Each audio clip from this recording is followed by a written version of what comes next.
Gene Eaglesham wrote a great article in the Wall Street Journal citing the differences with how the SEC fared in administrative courts versus federal courts. And the SEC wins over 90% of the time in their own administrative courts, where the percentage is under 70% in the federal district courts.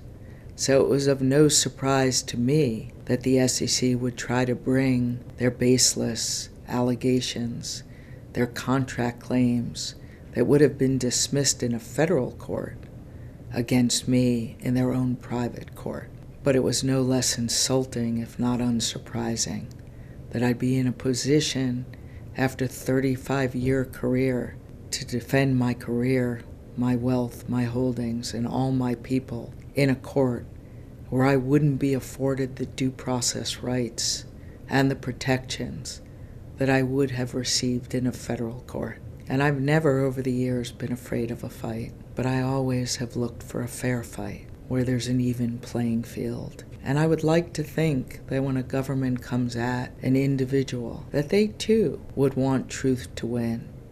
and for it not to be a power play of hanging a skin on a wall, but they would want that party, all the due process protections and rights afforded to them, available, so in the end, they would never hurt a party, only because they didn't have the weapons afforded to them to fight back. And what has shocked me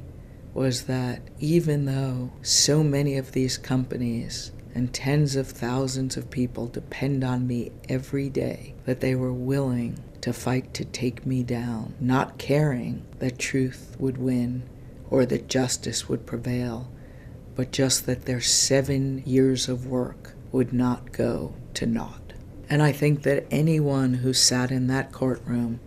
over the 3 weeks that the administrative judge presided, ironically in the federal courthouse of New York where they held that trial, was that the SEC came with no game. They came with claims that they called fraud, but even they described as promises made and promises broken, the foundation of contract law. They came with 3 witnesses out of the 70 that they interviewed, and their case collapsed against the truth of how I have operated, of how I've held myself, of how these companies have worked their way, so many of them, from the dust that was left to the diamonds that shine bright, how value was built,